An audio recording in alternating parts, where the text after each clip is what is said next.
এক যুগ পর আবারও সর্বোচ্চ আদালতের মঞ্চে সংবিধানের ত্রয়োদশ সংশোধনী, যা বাতিলের মাধ্যমে বিলুপ্ত হয়েছিল তত্ত্বাবধায়ক সরকার ব্যবস্থা।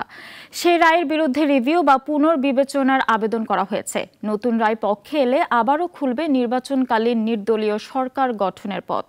বিএনপি সংশ্লিষ্টরা বলছেন, এতে মানুষের ভোটের অধিকার ফিরবে। সাইফুল শাহিনের প্রতিবেদন।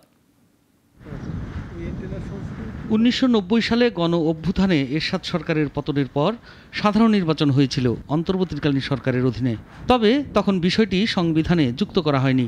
1996 সালে বিরোধীদের চাপে তত্ত্বাবধায়ক সরকারের বিধান এনে সংবিধানের ত্রয়োদশ সংশোধনী সংসদে পাশ করে বিএনপি।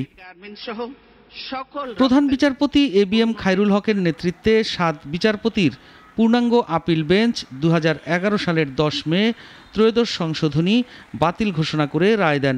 পূর্ণাঙ্গ রায় প্রকাশ হওয়ার আগেই 2011 সালের 30 জুন জাতীয় সংসদে সংবিধানের পঞ্চদশ সংশোধনী পাশ হয় এবং রাষ্ট্রপতি 3 জুলাই তাতে অনুমোদন দেন। বাতিল হয় তত্ত্বাবধায়ক সরকার ব্যবস্থা। এবার আপিল বিভাগের সেই রায়ের বিরুদ্ধে রিভিউ বা পুনর্বিবেচনার আবেদন করেছেন 5 বিশিষ্ট ব্যক্তি। তাদের একজন সুশাসনের জন্য নাগরিকের সম্পাদক বদিউল আলম মজুমদার। তিনি মনে করেন, সাবেক প্রধানমন্ত্রী শেখ হাসিনার চাওয়া পূরণ করতেই তখন রায় দিয়েছিল আপিল বিভাগ, যার পরিবর্তন বাঞ্ছনীয়। ত্রয়োদশ সংশোধনী বাতিলের ফলে আমাদের ব্যবস্থাই ভেঙে গিয়েছে। আমাদের 2014 সালের একতরফা নির্বাচন হয়েছে, 2018 সালে জালিয়াতি নির্বাচন হয়েছে, 2024 সালে আবার একতরফা নির্বাচন হয়েছে, কারণ যারা ক্ষমতায় তাদের অধীনে নির্বাচন হয়েছে। ত্রয়োদশ সংশোধনী যদি ফিরে আসে, তাহলে ওটার উপর দাঁড়িয়ে যে সংস্কার করা দরকার সেটা করতে পারবে। এটা একটা সুযোগ সৃষ্টি হবে। ত্রয়োদশ সংশোধনী পুনর্বহাল হলে দেশের বর্তমান রাজনৈতিক প্রেক্ষাপটে কি প্রভাব ফেলবে, এমন প্রশ্নে এই বিশ্লেষক বলছেন, সংবিধানের আলোকে পরবর্তী নির্বাচন করতে গেলে নিরপেক্ষ তত্ত্বাবধায়ক সরকার গঠন করতে হবে।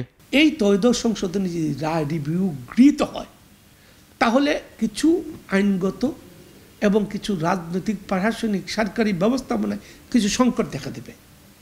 তাহলে ত্রয়োদশ সংশোধনী বহাল হলে বলবে সংসদ বাতিলের 90 দিনের মধ্যে নির্বাচন, এবং এইটা বহাল হলে কি প্রক্রিয়া তত্ত্বাবধায়ক সরকার গঠিত হবে সেটা বলা আছে, সেটা লোকগুলো হবে নির্দলীয়। ফলে তাহলে বর্তমানে যে ফ্যাসিবাদ বিরোধী সরকার আছে তার একটা মেয়াদ লাগবে। এদিকে বিএনপির এই নেতা মনে করেন, বর্তমান সরকারের সময়ে সাংবিধানিক সংস্কারের সুযোগ নেই। সংবিধান সংশোধন তো নির্বাচিত পার্লামেন্ট করতে পারে, এটা এই সরকারের কোনো এখতিয়ার নাই। সুতরাং তারা কেবলমাত্র তাদের রোডম্যাপের মাধ্যমে তাদের সংস্কারের লক্ষ্যসমূহ ঘোষণা করতে পারেন যতটুকু সম্ভব। যেমন নির্বাচন কমিশন তারা বদলে দিতে পারেন, বিচারপতিদেরকে, এই পক্ষপাতদুষ্ট বিচারপতিদেরকে সরিয়ে একটি নিরপেক্ষ বিচার বিভাগ প্রতিষ্ঠার ক্ষেত্রে অবদান রাখতে পারেন। আপিল বিভাগের সেই রায়ের পর কেটে গেছে 12 বছর। এই সময়ের মধ্যে কেউ রিভিউর জন্য সর্বোচ্চ আদালতে যাননি। এখন সেই রায় পুনর্বিবেচনার পালা। সাইফুল শাহিন, নাগরিক, ঢাকা।